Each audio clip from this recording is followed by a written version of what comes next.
அஸ்ஸலாமு அலைக்கும். Welcome to cooking recipes with Zeenat. இன்றைக்கி மட்டன் கிரேவி கும்பலங்காய் சாறு தான் இன்றைக்கி பார்க்க போகிறோம். கும்பலங்காய் சாறு என்னென்னா வெள்ளை பூசணிக்காய் வச்சு மோர் குழம்பு மாதிரி இங்கே செய்வாங்க. அது கூட மட்டன் மிளகு போட்டு வைப்பாங்க, ரொம்ப டேஸ்ட்டாக இருக்கும். அன்றைக்கி சண்டே அன்றைக்கி தான் வீடியோ எடுக்க ஸ்டார்ட் பண்ணேன்.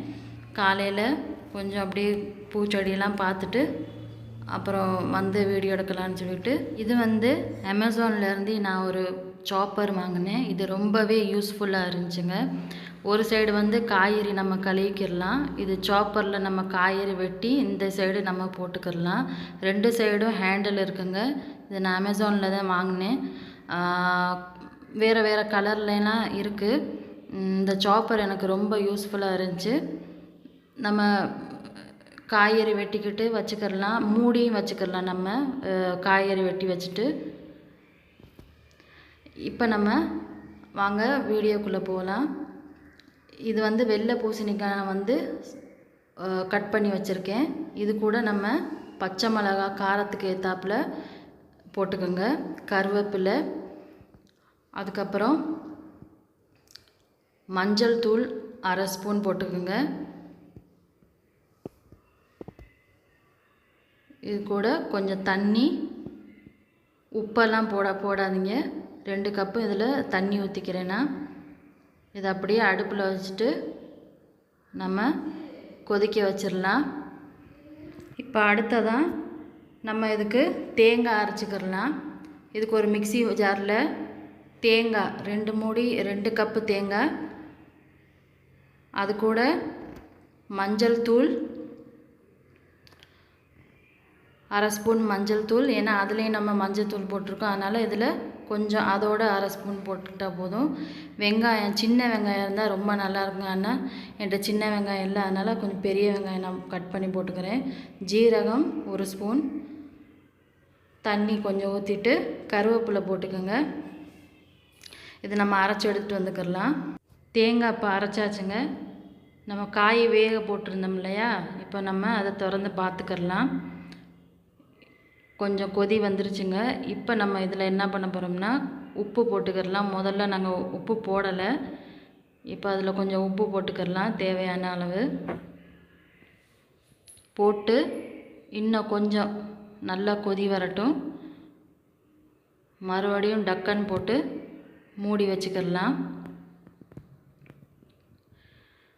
இது இங்கே ரொம்ப ஈதுக்கு மறுநாள் இந்த மாதிரி செய்வாங்கங்க. இங்கே உள்ள மலையாளம் சொல்லுவாங்களே, அவங்க விரும்பி சாப்பிடுவாங்க.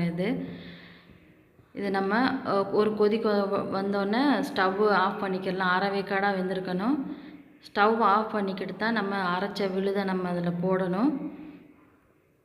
தேங்காய், ஜீரகம், கருவேப்பிலை இதெல்லாம் அரைச்சோம்லே அது போட்டு தயிர், நல்லா புளிப்பு இல்லாத தயிராக நம்ம நல்லா ஸ்பூனை வச்சு நல்லா பீட் பண்ணிக்கிட்டு அப்புறம் இதில் போடணும். நல்லா கலந்து விட்டுக்கிட்டு நம்ம ஸ்டவ் ஆன் பண்ணணும்.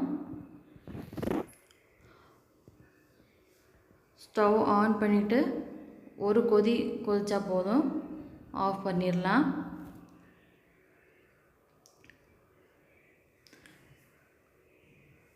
இப்போ அது ஒரு கொதி கொதிச்சிருச்சுங்க. நம்ம ஸ்டவ் ஆஃப் பண்ணிடலாம்.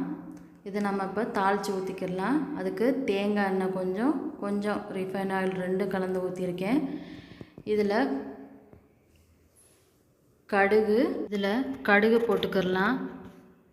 கடுகு நல்லா பொரிஞ்சு வந்ததும் வரமிளகாய் ஒரு 3லேருந்து 4 வரமிளகாய் போட்டுக்கிடலாம்.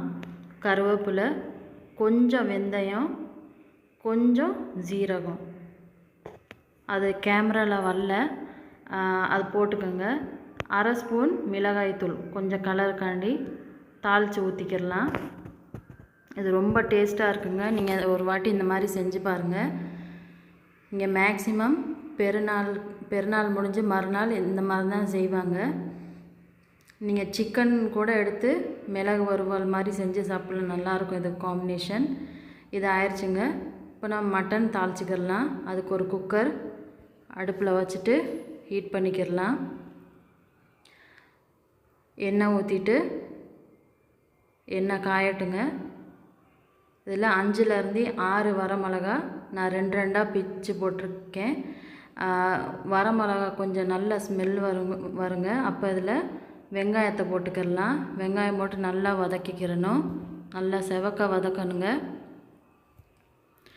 இதில் தக்காளி பச்சை மிளகா எதுவும் நான் போட மாட்டேன். வெறும் வரமிளகா வெங்காயம் போட்டு நல்லா வதக்கிக்கிட்டு இஞ்சி பூண்டு 2 ஸ்பூன் இஞ்சி பூண்டு போட்டுக்கிறேன். இஞ்சி பூண்டு ஃப்ரெஷ்ஷாக இருந்தால் ரொம்ப நல்லாயிருக்கும். இதையும் நல்லா பச்சை வாடை போகிற அளவுக்கு நல்லா வதக்கிக்கிறங்க. இதில் மட்டன் போட்டுக்கிடலாங்க. இப்போ நான் 1 கிலோ மட்டன் எடுத்திருக்கேன். மட்டன் இப்போ போட்டுக்கிடலாம். இதில் 1 ஸ்பூன் ஃபுல்லாக மஞ்சள் தூள், அப்புறம் ஒரு 1/2 ஸ்பூன் போட்டிருக்கேன். உப்பு தேவையான அளவு. மட்டன் போட்டோன்னா உப்பு மஞ்சள் தூள் போட்டு நல்லா எண்ணெயிலே நல்லா பெரட்டணுங்க. அதிலே தண்ணி விடும். நம்ம தண்ணி எதுவும் ஊற்ற தேவையில்லை. அதிலே நல்லா மசாலா நல்லா உப்பெல்லாம் இது பண்ணி அதிலே தண்ணி விடும். பாருங்கள், தண்ணி விட்டுருச்சு. நான் எதுவுமே தண்ணியெல்லாம் ஊற்றலை. இதில் 2 ஸ்பூன் மிளகாய்த்தூள், சின்ன ஸ்பூனில் 2 ஸ்பூன் போட்டுக்குங்க. 2 ஸ்பூன் மிளகாய்த்தூள், மல்லித்தூள் 2 ஸ்பூன்,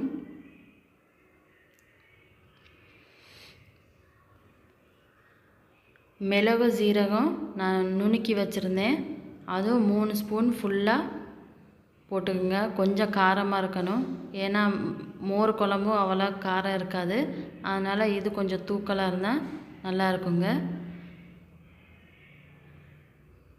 இதில் மல்லி இலை போட்டு அரை கப்பு அளவுக்கு நான் தண்ணி ஊற்றிக்கிறேன். இந்த கப்பில் ஃபுல்லாக நான் ஊற்றலை. இதை இப்போ விசில் போட்டுக்கிடலாம். மட்டன் வேக கொஞ்சம் டைம் எடுக்கும். விசில் போட்டாச்சுங்க.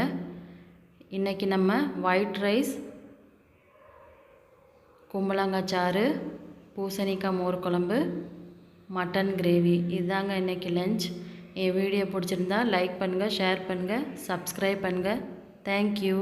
அஸ்ஸலாமு அலைக்கும்.